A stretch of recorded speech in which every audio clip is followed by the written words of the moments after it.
Good morning my dear students.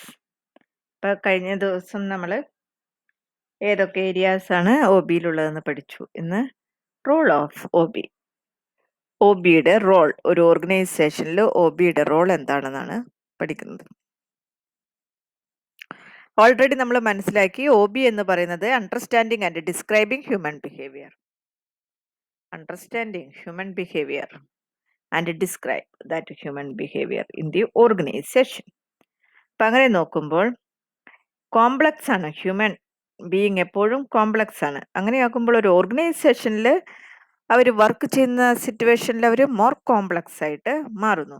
അപ്പം എന്തുകൊണ്ടാണ് അതിൻ്റെ റീസൺസ്, അതിൻ്റെ കോസസ് ഐഡൻറ്റിഫൈ ചെയ്യേണ്ടതാണ്. അതുപോലെ തന്നെ ആ കോംപ്ലക്സ് ബിഹേവിയർ കൊണ്ട് ഉണ്ടാകുന്ന ഇമ്പാക്റ്റ് ഓർ ഇഫക്റ്റ് എന്താണെന്ന് നമ്മൾ നോക്കേണ്ടതാണ്.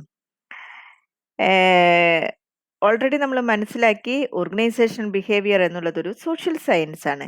ഹ്യൂമൻ ബിഹേവിയറിനെ കുറിച്ച് പഠിക്കുന്നത് ഒരു സോഷ്യൽ സയൻസ് ആണ്. അപ്പം അങ്ങനെ നോക്കുമ്പോൾ organisational behaviour studies four determinants, അതായത് ഇൻഡിവിജ്വൽസിനെ കുറിച്ച് നമ്മൾ സ്റ്റഡി ചെയ്യണം, ഗ്രൂപ്പിനെ കുറിച്ച് സ്റ്റഡി ചെയ്യണം, അതോടൊപ്പം തന്നെ ഓർഗനൈസേഷനെ കുറിച്ച് സ്റ്റഡി ചെയ്യണമെന്നല്ല പഠിച്ചത്. ആ ഓർഗനൈസേഷനെ കുറിച്ച് സ്റ്റഡി ചെയ്യുമ്പോൾ അവിടെ എന്തൊക്കെ വരും?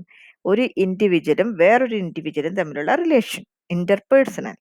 ഒരു ഗ്രൂപ്പും വേറൊരു ഗ്രൂപ്പും തമ്മിലുള്ള റിലേഷൻ, ഇന്റർ ഗ്രൂപ്പ്. അപ്പൊ ഇങ്ങനെ 4 ഏരിയാസിനെ കുറിച്ച് പഠിക്കുമ്പോഴാണ് ഏത് പഠിക്കുന്നത്? നമ്മൾ ഒ ബിനെ കുറിച്ച് നമ്മൾ പഠിക്കുന്നത്. അങ്ങനെ നോക്കുമ്പോൾ ഒ ബി എന്നുള്ളത് is concerned with the behaviour of individual behavior, groups, and impact the structural design on behavior of individuals and groups. That is interaction. അപ്പോൾ ഇതിനെക്കുറിച്ചൊക്കെ നമ്മൾ അറിയുകയാണെങ്കിൽ അത് നമുക്ക് വളരെ ഇഫക്റ്റീവായിട്ട് നമ്മുടെ ഓർഗനൈസേഷൻ വർക്കിലേക്ക് അപ്ലൈ ചെയ്യാനായിട്ട് സാധിക്കും. ഇപ്പോൾ ഗ്രൂപ്പ് ബിഹേവിയർ, ഇപ്പോൾ 2 പേര് ഒരു കാര്യം ഏൽപ്പിക്കണം. ഞാൻ നിങ്ങളുടെ ക്ലാസ്സിൽ ഒരു വർക്ക് ഏൽപ്പിക്കുകയാണ്, 2 പേര്. ഞാനിത് ഇപ്പം നമുക്ക് നിങ്ങളെ ഫേസ് ടു ഫേസ് അറിയാത്ത കാരണം എനിക്കറിയില്ല നിങ്ങൾ ആരൊക്കെയാണ് കൂട്ടുള്ളത്, അങ്ങനെയൊന്നും എനിക്ക് മനസ്സിലാക്കാനായിട്ട് സാധിച്ചിട്ടില്ല.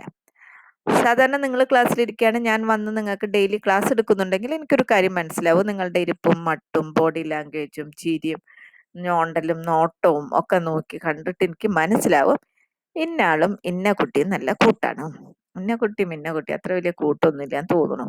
അവരിങ്ങനെ അങ്ങനെ അങ്ങോട്ടും ഇങ്ങോട്ടും നോക്കണതൊന്നും കാണാറില്ല ഞാൻ ക്ലാസ് എടുക്കുമ്പോൾ. അപ്പോൾ ആ ക്ലാസ് എടുക്കുന്ന സമയത്ത് എൻ്റെ ഒബ്സർവേഷനിൽ നിങ്ങളുടെ കമ്മ്യൂണിക്കേഷൻ ഞാൻ അങ്ങനെ കണ്ടുകൊണ്ടേയിരിക്കുകയാണ്.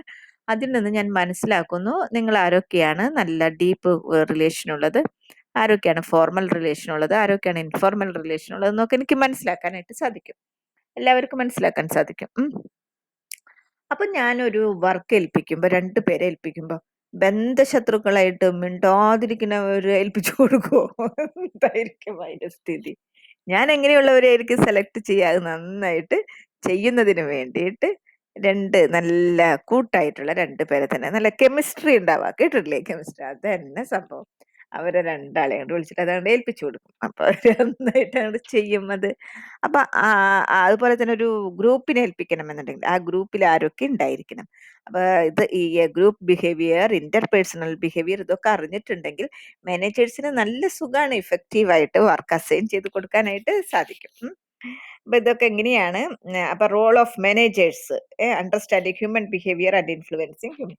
അപ്പൊ മാനേജേഴ്സിന് വളരെയധികം റോൾ ഉണ്ട് അവരുടെ ഉള്ള ജോലിക്കാരെ കുറിച്ച് മനസ്സിലാക്കുന്നതിൽ. അതെങ്ങനെയാണെന്നൊക്കെ നോക്കാം. ഫസ്റ്റ് ആയിട്ടുള്ളതാണ് അണ്ടർസ്റ്റാൻഡിങ് ഹ്യൂമൻ ബിഹേവിയർ. മാനേജേഴ്സ് എന്ന് നോക്കേണ്ടതാണ് ഫസ്റ്റ് തന്നെ. Understanding human behaviour. ഒരു ഓർഗനൈസേഷനിൽ എപ്പോഴും പീപ്പിൾ ഉണ്ടായിരിക്കും. പീപ്പിൾ ഇല്ലെങ്കിൽ പിന്നെ അതൊരു ഓർഗനൈസേഷനേ അല്ല.